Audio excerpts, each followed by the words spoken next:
The Pawn Stars drive a hard bargain. For the most part, they try to be fair and make an honest profit that accounts for the time and space and manpower invested in reselling items purchased from their customers. But from time to time, the shrewd businessmen let the money go to their heads and pull a fast one on the seller across the counter. Here are 10 times the Pawn Stars ripped off their customers. Number 10. Revolver. So to get things started off here, we see a customer come in with a quintessential late 1800s firearm. This is the Colt revolver. As Rick explains, that moved the gun industry away from slow and clunky muzzleloaders into the much more efficient realm of cartridge ammunition. So the seller asked for $25,000, which is blown way out of the water by Rick's gun expert, who says he wouldn't be surprised to see one of these sell for $50,000. All in all, they settled for $27,500. The customer's happy because it's a little more than he expected, but Rick may very well turn a $20,000 profit on this piece. Number 9. Chris Craft Boat.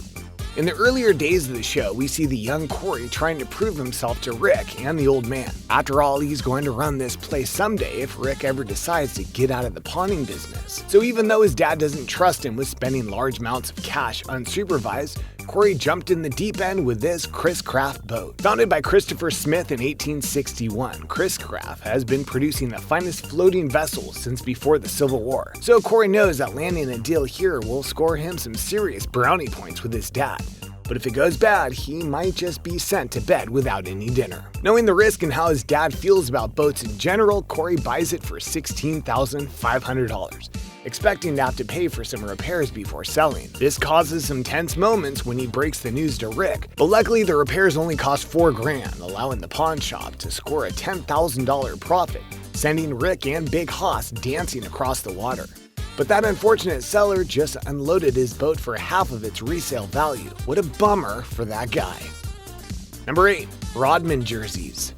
What a thing to walk into the pawn shop with a bunch of Dennis Rodman jerseys. He's perhaps basketball's most notorious bad boy with his colorful hair, extreme style of play, and cameraman kicking combined with never-ending partying off the court. You won't be surprised to learn that Dennis also had his fair share of girlfriends, thousands according to Rodman himself. 3 of these were lucky or unlucky enough to become his bride. None of them are still married to Dennis today, but you can imagine Chumley's surprise when Annie Bakes, the woman wanting to sell the jerseys, reveals that she was once married to Dennis the Worm Rodman. The 4 jerseys are legitimately game-worn, autographed, and even contain sweat and blood stains. Annie asked for $8,800 for the set, but Chum's expert appraised him for more like $6,500. However, Chumley somehow convinces the former Mrs. Rodman to let go of the jerseys for a measly $4,300. Well, even old Chum can pull a fast one.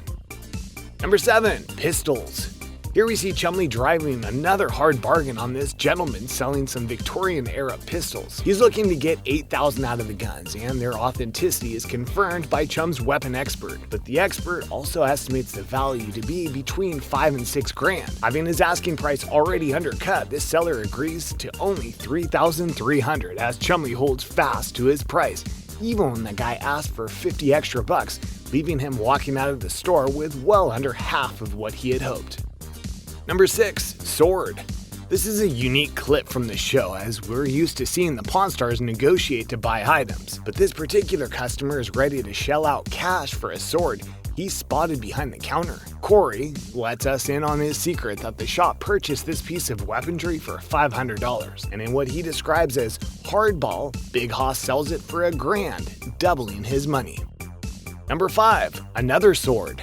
Swords are a very popular item in the gold and silver pawn shop. There are a ton of collectors looking for pieces to add to their arsenal, and the guys at the shop really like having these ancient weapons around. This sweet old lady is trying to make an honest deal and is told by the sword expert that her item is worth $10,000. Now, to Rick's credit, when she offers to sell it for $5,000, he doesn't take full advantage and admits that that's too low. His conscience does, however, allow him to purchase the sword for $6,000, still raking in a huge profit. Number 4. Cannon.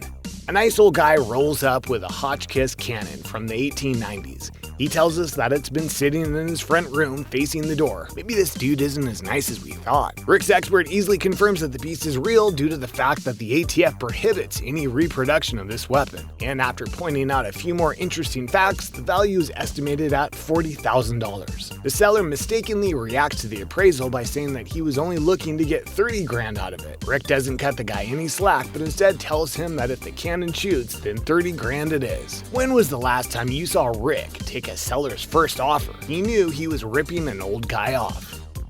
Number 3. JFK cigars. John F. Kennedy, whose assassination shocked the world and set off the most widespread chain of conspiracy theories known to man, loved many things. He loved swimming, usually naked, he loved a lot of women, and he certainly loved his cigars. So JFK's working cigar box with unsmoked cigars still in the wrappers is certainly priceless. A private museum owner is wanting to sell this in order to move his collection to a new facility, so he's willing to bend for some fast cash. He ends up bending a lot and sells an item worth somewhere around $100,000 for only 60 grand. I think Rick preyed upon the sense of urgency he spotted on this customer's face. Shame on him. Number 2. Gutenberg Bible Page.